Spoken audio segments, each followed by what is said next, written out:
Fikrinizdə olan mövzunun haqqına geri dönürsək, birinci sual budur ki, acaba İran rejiminin atomi silahı ya bombası varmı?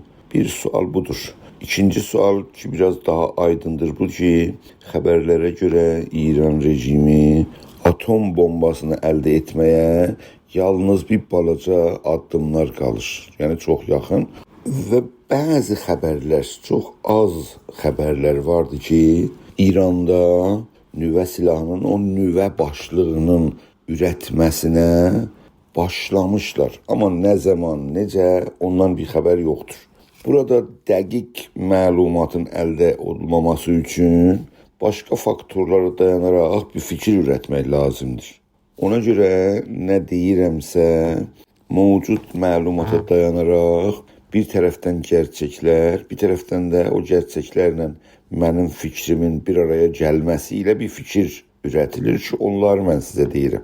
Yəni, bir ayağı bu sözlərin gerçəklikdə, bir ayağı da mənim baxış açıma dayanır. İlk bu sual ki, acaba İran dövləti nüvə silahını ürətmiş bir durumdadır. Yəni, nüvə silahı varmı? Mənim cavabım bu suala xeyir. Yəni, yox, İran dövləti nüvə silahına sahib deyildir.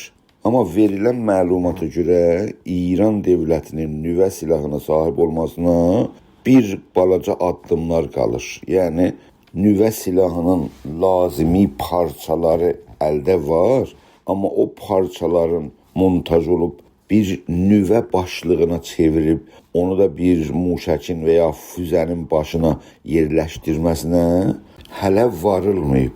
Yəni, nüvə silahı İranda əldə olmamış bir durumdadır.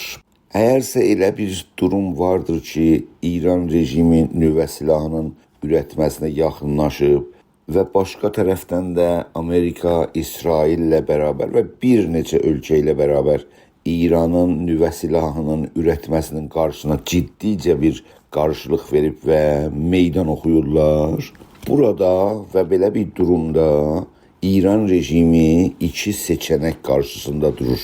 Birinci seçənək tələsiklə bir atom bombası əldə etsin və zamanı bu müzakirələrlə uzatdıqca birdən gəlib meydana çıxsın və nüvə silahının İranda olmasının xəbərini yaysın.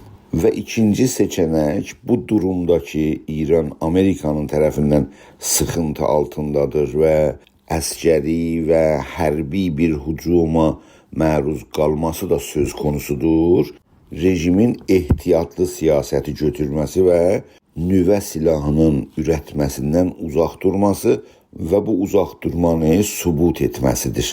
Yəni, İran İslam Cumhuriyyətində dərin dövlət bu iki sualın və ya bu iki seçənəyin qarşısındadır ki, əcəba bu sıxıntıda tələsiklə bir və ya neçə iki atom bomba əldə etməklə bu güclərin qarşısına çıxıb və İran dövlətini bir nüvə silahlı dövlət kimi tanıtdırsınlar deyə, yoxsa yox, adım çəkdiyim ehtiyat yolu və kompromis yolunu seçsinlər və müzakirəyə girsinlər və lazımi geriyə oturmalarda otursunlar ki, eləyə bilsinlər İran İslam Cumhuriyyətini ayaq üstə saxlasınlar.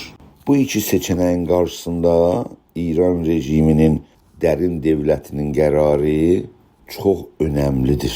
Bir tərəfdən də bu rejimin qərar vermə sürəcinin şəffaf olmadığı üçün eyni halda o dində bir təqiyyə məsələsi, yəni gizli saxlama məsələsi də bunların ideoloji düşüncələrində var olması bu quşqunu yaraldır ki, İran rejimi arxada bir şeylər çevirə bilir. Yəni, ərxinli bir sistem deyil və arxada hər bir qərar alına bilir.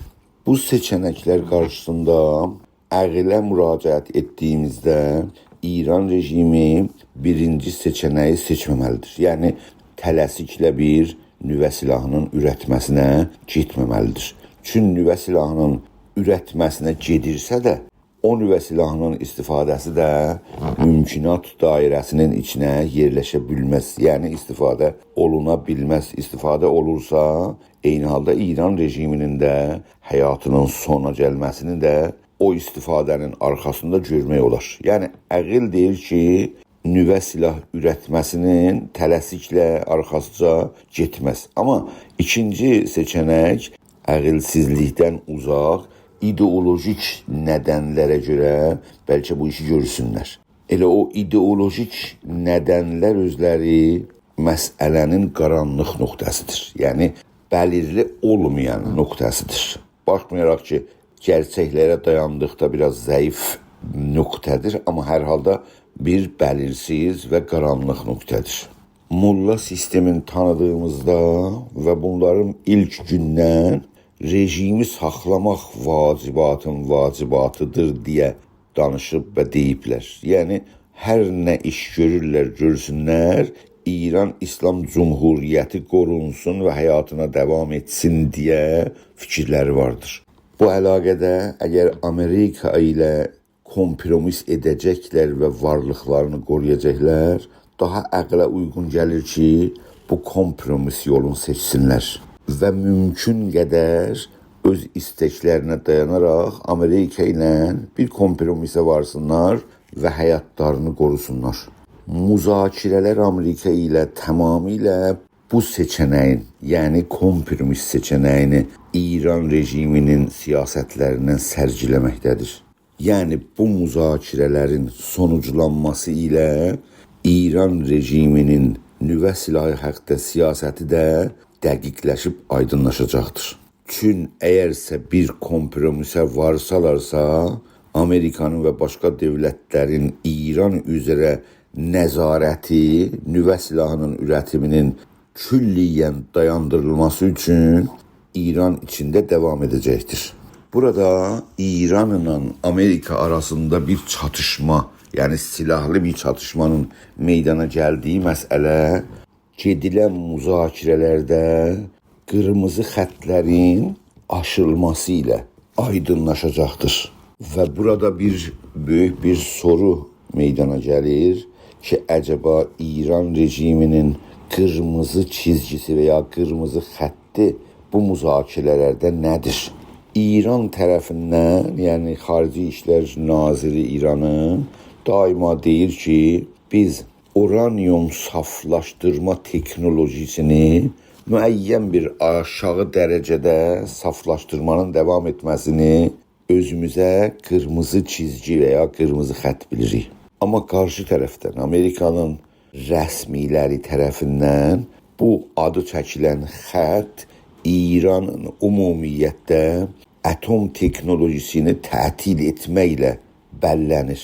Amma bildiyimizə görə Amerikanın tələbləri yalnız atom teknoloji sahəsi deyil, bəlkə füzələrin də uzun mənzilli olmasına qarşı da bir ciddi təpki vardır və onları da sınırlandırmağa bir tələb ortadadır. Başqa tələb də İranın vəkaləti gücləridir, fərqli ölkələrdə, Əraqda, Yəməndə, Lübnanda və başqa yerlərdə ki, onları da sonlandırmaq tələb olur. Əlbəttə, onlar əməldə də yavaş-yavaş sonlandırılmadadırlar. Yəni, Filistində Həmas, Lübnanda Hizbullah, Suriyədə Əsəd, Yəməndə Husilər ki, çox zəif bir duruma düşdülər. İndi də Əraqda Həşd-ü Şəbi ki, onun da əleyhini yığışdırmağa çalışırlar. Yəni, əməldə İran içində bir füzələrin uzun mənzilli olmasının qarşısı alınacaqdır. Bir də nüvə teknolojisini ya tamamilə yığışdıracaqlar və ya aşağı bir ürətimi İranda qəbul edib və bu sahədə nəzarəti İranın içində devam edəcəklər. Müzakirələr tamamilə gizli önə sürülür, amma o yandan bu yandan xəbərlər hər türlüdür, eşiyə çıxmaqdadır. Trump'ın bu aşamada İsraili uzaqda saxlaması, Ərəb dövlətləri ilə son həftələrdə bu qədər yaxınlaşıb və çox böyük və geniş müamilələrə son günlərdə imza atılmış. Bu sürəc və Trump'ın Ərəb ölkələrində İrana qarşı danışıqları hamısı göstərir ki, Trump İrana qarşı da ticari bir zehniyyətlə davranmağa başlamışdır. Bu zehniyyətə qarşılıq İranın Xarici İşlər Nazirliyi keçən həftələrdə Amerikaya İranla böyük ticarətlər və milyardlar dolara qarşı Amerika şirkətləri İranda yatırarlar deyə ifadələrdə bulunmuşdu. Yəni bir türlü İran rejimi Trump'ın ticari zehniyyəti ilə oynaması üçün ona mesajlar verirdi. Bu iki tərəfli ticarət marağı İranı bu müzakirələrdə bir türlü qurtara bilər. Bu mənada ki, İran yalnız uranyum saflaşdırma səviyyəsini çox düşük bir səviyyədə, yəni o qabaqçı anlaşması, o Bərcam anlaşması səviyyəsində saxlasınlar və amma ticari ilişkiləri İranla bir türlü bərqərar etsinlər. Əlbəttə çəlişkili bir durum vardır və hər zat dəqiq aydın deyildir və söz savaşda, yəni sözlərin güləşdirməsi və savaşması da İranla Amerikanın, Trump və başqa rəsmiləri arasında davam etməkdədir. Amma bu söz güləşdirmələrin müzakirə sürəcində təyin edici rolunu düşünmürəm. Yaxın günlərdə və ya gələcək həftələrdə bu müzakirələr son verilmə aşamasına gəlmə məcburiyyətindədirlər. Trump'ın 2 ay verdiyi fürsət sonuna varmaqdadır və istər-istəməz bu müzakirələr sonucla bitəcəkdir. Belə nəzərə gəlir ki, İran rejiminin kompromisdən başqa bir yolu yoxdur. İranda ekonomik və siyasal durum İran rejimini bir savaş qarşısında hazır durmasını əbəda göstərmiş. Amma bu durumda İran rejiminin rəhbərlərinin boş-boş hayküy salması və Amerika ilə İsrailə qarşı yekə-yekə danışmalarının da qabağını almış. Amma dövlət siyasəti Amerika və İsrail tərəfindən müzakirələrin sonucunu önəmli bilirlər. Baxmayaraq ki, son zamanda İsrailin uzaq tutulması Trump tərəfindən də bir incişə iki tərəfdən yol açmışdır. Bu İsrail və Amerikanın inciməsi bir-birindən Trump'ın İranla ticarət sahəsində bir pəncərə, bir qapının açmasına bir göstəri kimi görmək olur. Amma İran rejimi 40 neçə il Amerikaya və İsrailə qarşı düşməncə davranması, bu Amerika ilə ticari ilişkini nə cür qavrayacaqdır deyə zaman göstərəcəkdir. Son sözümüz silah məsələsi haqda. Hətta bir güllə, bir silahdan atılması belə fazladır. Tün sonucu yıxıcıdır. Tün sonucunda insanın və ya insanların ölümü və insanların canının yaxması vardır. Silah tarixdə iki yöndə, insan özün qorusun, toplumun qorusun deyə meydana gəlmişdir. Eyni halda həman silah mənfəət sahibi olan güclər tərəfindən sültəyə və sömürgəçiliyə yol açmışdır. Nüvə silahı isə bəşəriyyətə qarşı bir silahdır. Bəşəriyyətin yaşadığı təkcə ev, yəni yer kürəsini məhv etməyə yetərli bir silahdır. Elə buna görə də olmaması gərəkli bir silahdır. Dünyanı nüvə silahından arıtlayıb təmizləmək ən geniş və önəmli bir siyasətdir. Hər dövlətin tərəfindən qorunma və gəlişdirməyə layiq bir siyasətdir. Nüvə silahsız bir dünyada yaşamamız həm arzu, həm də tamam dövlətlərə stratejik bir hədəfdir.